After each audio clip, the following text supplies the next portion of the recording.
अस्सलामुअलैकुम वरहमतुल्लाहि वबरकातुहू। मोहतरम नाज़रीन, उम्मीद है कि आप हज़रात खैर वाफ़ियत से होंगे।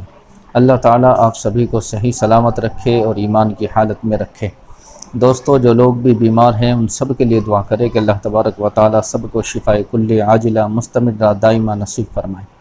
दोस्तों, मेरी तबीयत भी बहुत नासाज है, कल मैं वीडियो भी नहीं डाल सका सोफ़िया वॉइस ऑफ इस्लाम पर। तो आप हज़रात से गुजारिश है कि मेरे लिए भी दुआ करें कि अल्लाह ताला मुझे शिफ़ा अता फ़रमाए। दोस्तों, इस वक्त जो है आप हज़रात को मैं कई ज़रूरी बात बताने जा रहा हूँ जो हर हाजी के काम आने वाली है। मिसाल के तौर पर दौरान उम्रा यानी उम्रे के दरमियान गले में हमारे हिंदुस्तानी लोग जो है ज़्यादातर तावीज़ पहनते हैं। क्या इसे उतारना ज़रूरी है? इसी तरह एहराम पहन के एक ही दिन में हम कितने उम्रे कर सकते हैं और उम्रा करके क्या गुस्ल करना ज़रूरी है? इसी तरह से तवाफ़ ज़ियारत में भी हलक कराना होगा या नहीं? हलक बोलते हैं बाल कटवाने को, गंजा होने को। क्या इसमें ये कराना पड़ेगा या नहीं कराना पड़ेगा? इसी तरह से जिन लोगों ने क़ुरबानी को जो है नो कर दिया है तो क्या उनके क़ुरबानी के पैसे वापस मिल जाएंगे?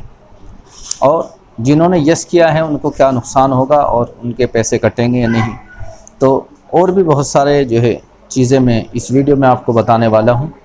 तो दोस्तों, दौरान उम्रा आपके गले में जो तावीज़ है वो आपको उतारना होगा। क्यों उतारना होगा? इसलिए कि वो सिला हुआ होता है, उसमें सिलाई लगी हुई होती है और एहराम की हालत में सिला हुआ कपड़ा कोई भी चीज़ पहनना जायज़ नहीं है, इसलिए वो आपको उतारना ही होगा।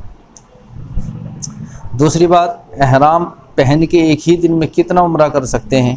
भाई, जितनी भी आप में हिम्मत हो आप इतने जो है उम्रे कर सकते हैं। इसमें कोई कैद नहीं है, कोई बंदिश नहीं है कि एक ही करना है, ताकत चाहिए। बाकी एक ही उम्रे में आदमी ढेर हो जाता है। हमने किसी को नहीं देखा कि वो एक दिन में 2-3 उम्रे करके आया हो। हाँ, एक एक करते देखा है।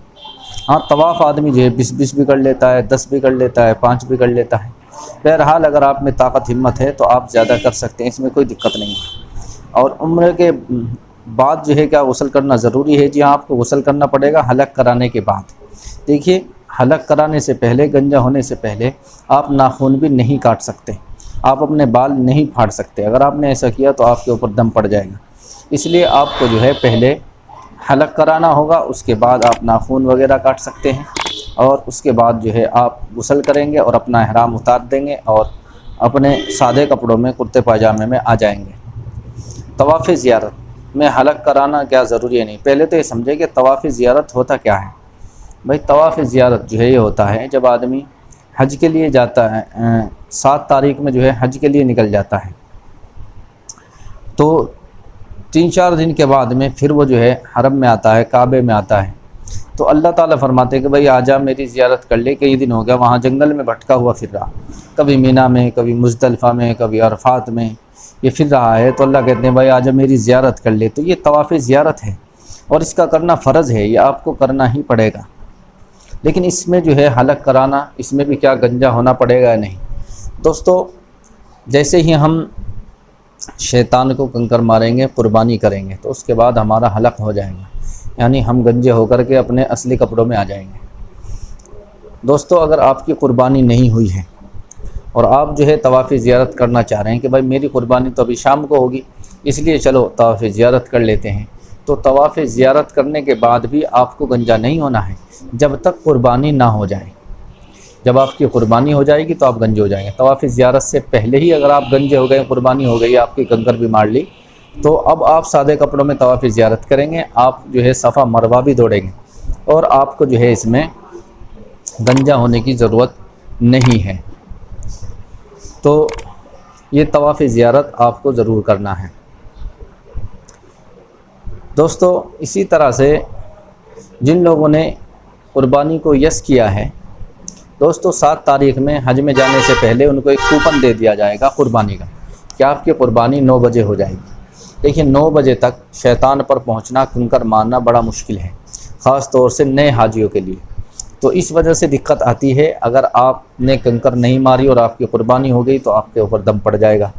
क्योंकि हम इमाम अबू हनीफ़ा को मानने वाले हैं, हमारा मसलक हनफ़ी है, तो इसमें तरतीब वाजिब है, यानी इसमें हमें तरतीब से ही काम करना होगा। पहले हमें जो है कंकर मारना होगा, उसके बाद हमें जो है कुर्बानी करनी होगी, उसके बाद हमें हलक कराना होगा, फिर गुस्ल करके अपने कपड़े पहन लेना होगा। अगर हमने तरतीब उल्टी की कि पहले हमने जो है गंजे हो गए और पहले हमने हराम उतार दिया, तो आपके ऊपर दम पड़ जाएगा। इसलिए दोस्तों वहाँ दिक्कत होती है। और वहाँ जो है वो इमाम शाफ़ी मसलक के ज़्यादातर मानने वाले हैं, तो उस हिसाब से उनके यहाँ तरतीब वाजिब नहीं है, इसलिए वो जो है 9 बजे कुर्बानी कर देते हैं। तो हमारे वालों को दिक्कत होती है, इसलिए हम कहते हैं भाई कुर्बानी को 9 करना ही बेहतर है, यस करना बेहतर नहीं है। अच्छा, जो लोग अब के चाह रहे हैं कि भाई हम 9 करा दें, अब क्या करें 9 करने के लिए, मैंने आज भी बात की थी, तो उन्होंने बताया कि भाई अगर आप 9 कराना चाहते हैं तो उसके लिए आपको एक एप्लीकेशन लिखनी होगी और वो एप्लीकेशन बम्बई भेजनी होगी। बम्बई की जो हज कमेटी है, आपको वहाँ वो एप्लीकेशन भेजनी होगी और वहाँ आप ट्राई कर सकते हैं, हो सकता है हो जाए। तो दोस्तों जिन लोगों ने 9 किया है उनके पैसे जो है वापस मिल जाएंगे, कुर्बानी के पैसे उनके नहीं कटेंगे। इसी तरह से खान आमिर भाई ने पूछा है कि भाई आपसे बात कैसे होगी, प्लीज़ नंबर डालें, कुछ इंक्वायरी के लिए मेरा पासपोर्ट जो है गुम हो गया है, मुझे बहुत ज़रूरी बात करनी है। भाई मैं आपसे गुजारिश करूँगा कि आपका अगर पासपोर्ट गुम हो गया है तो आप जो है दोबारा से जो है अप्लाई कर सकते हैं और तत्काल में आप उसे जो है अप्लाई करें ताकि वो जल्दी से आ जाए। लेकिन अगर आप बात ही करना चाहते हैं तो आप अपना नंबर कमेंट में जो है डाल दीजिए, इंशाल्लाह मैं ख़ुद कॉल कर लूँगा आपको। इसी तरह से अब्दुल्ला हुसैनी भाई ने पूछा है कि हज़रत आप जो हज का अमाउंट बता रहे हैं 3,50,000, उसमें क्या सऊदी रियाल लगा के या छोड़ के? भाई छोड़ के। अगर सऊदी रियाल लगा के आप मानोगे तो आप 4 लाख मान करके चलिए, क्योंकि 3,40,000, 45,000, 50,000 इसके बीच ही अमाउंट आएगा और बाकी आपको रियाल ख़रीदने होंगे, तो इस हिसाब से 4 लाख रुपए का ख़र्च होगा। मैंने आज भी बात की तो उन्होंने मुझे यही बताया कि आप 4 लाख रुपए मान करके चलिए कि 4 लाख रुपए एक आदमी का ख़र्च आएगा। इसी तरह से आमिर हसन कुरैशी भाई ने पूछा है कि मेट्रो अच्छी रहती है या बस? हज़रत ये जानकारी दें। भाई बस अच्छी रहती है मेरे हिसाब से, तो बस जो है अच्छी रहती है क्योंकि वो बिल्डिंग के सामने खड़ी होती है, वहीं से बिठाती है, वहीं उतारती है। और मेट्रो जो होती है वो तो स्टेशन पे उतार देती है और हमें उसमें सवार होने के लिए भी स्टेशन पर ही जाना होगा। इसी तरह से जैसे मैंने कल सामान लाने के बारे में मना किया था कि भाई वहाँ से ज़्यादा सामान ना लाए, परेशान ना हो, तो एक भाई ने कहा है कि हज़रत काफ़ी लोगों ने हमसे जानमाज़ लाने के लिए कहा है, अगर हम यहाँ से ला के उनको देंगे तो ये धोखा होगा। भाई वो तो आपके आसानी के लिए मैंने कहा है, अगर आप लाना चाहते हैं तो लाए। आप जो है वहाँ से जितना भी सामान लाना चाहे, अगर आपको अल्लाह ने वसाअत दी है, ताकत दी है, आप ला सकते हैं तो आप लाए। जो भी वज़न मुतय्यन होगा, 40-45 किलो एक आदमी का वज़न मुतय्यन होता है उधर से लाने का, तो आप जो है ला सकते हैं। मैं तो उन गरीबों के लिए बताया था कि भाई जो गरीब हैं सोच रहे हैं कि सस्ता हज हो जाए, तो उनके लिए कहा था कि भाई ज़्यादा सामान ना ख़रीदे, जान नमाज वगैरह यहीं से ले लें। बाकी जान नमाज बिल्कुल सेम है, यहाँ जो मिलती है और वहाँ वो मिलती है वो सेम है। तुर्की वाली आप यहाँ से भी ख़रीद सकते हैं, वहाँ भी लोग तुर्की वाली को ही पसंद करते हैं, ख़रीदते हैं। इसी तरह से अवैस अहमद भाई ने पूछा है कि बाई रोड उम्रे के बारे में बताएं। भाई बाई रोड उम्रा अगर आप करना चाहते हैं तो इस दौर में जो है डिजिटल दौर है, तो बहुत आसान है। आप जो है अपने मोबाइल में मैप लगाएंगे और आप लिखेंगे मस्जिद आयशा, तो आपको जो है मैप सीधा मस्जिद आयशा ले जाएगा। वहाँ जाकर आप जो है आप चाहे तो गुस्ल कर सकते हैं, गुस्ल नहीं कर सकते तो वज़ू कर सकते हैं और अपने कपड़े उतार कर एहराम बांध कर 2 रकात मस्जिद आयशा में उम्रे की पढ़ कर के और आप जो है फिर वहाँ से आकर के तवाफ़ करेंगे, 2 रकात तवाफ़ की पढ़ेंगे, फिर सफ़ा मरवा दौड़ेंगे, हलक कराएंगे, उसके बाद अपने कपड़ों में आ जाएंगे। ये पूरा तरीक़ा है, आप इस तरह से कर सकते हैं। इसी तरह से परवेज़ मलिक भाई ने पूछा है कि मैं यूपी के डिस्ट्रिक्ट हापुड़ से हूँ, तो क्या मैं अपने डॉक्यूमेंट दिल्ली स्टेट हज कमेटी के ऑफ़िस में जमा कर सकता हूँ या लखनऊ जमा करने होंगे? अगर दिल्ली नहीं होंगे तो लखनऊ बाई पोस्ट भेज सकते हैं। जी हाँ भाई, आपको अपने स्टेट हज कमेटी में भेजने हैं। यूपी के जितने भी लोग हैं वो सब लखनऊ भेजेंगे वो सब लखनऊ भेजेंगे।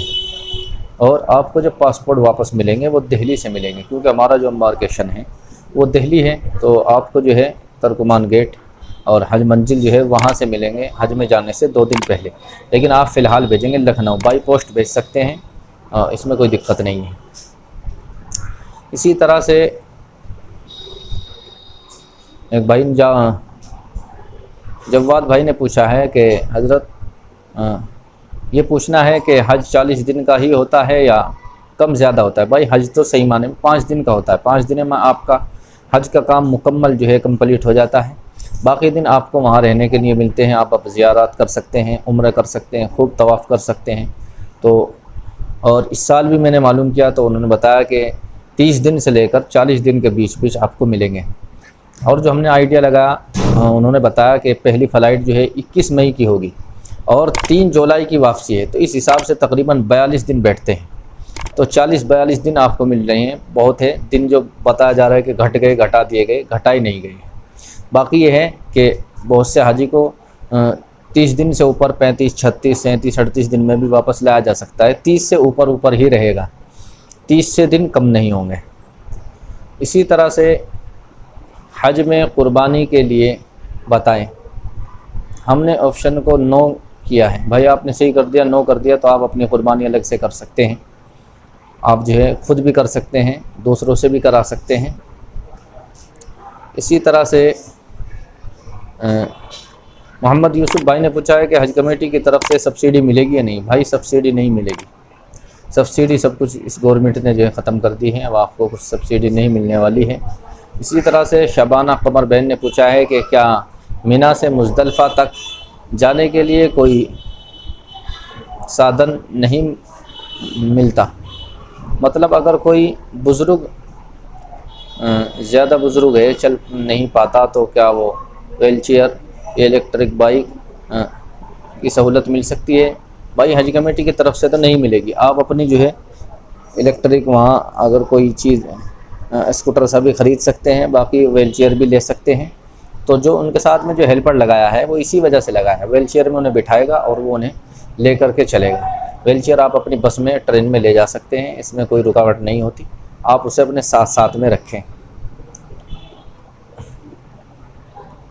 तो दोस्तों ये बहुत ज़रूरी बातें थी जो मैंने आप हज़रात को आज बताई है। उम्मीद करता हूँ कि आपको बहुत अच्छी लगी होगी, वीडियो पसंद आई होगी। पसंद आई है तो वीडियो को लाइक करें, शेयर करें और कमेंट में अपने सवालों के जवाब इसी तरह से पूछते रहें। चैनल पर अगर आप नए हैं तो चैनल को सब्सक्राइब करें। आइए चलते हैं, फिर मुलाकात होगी अगली वीडियो में। अस्सलामु अलैकुम व रहमतुल्लाहि व बरकातुहू।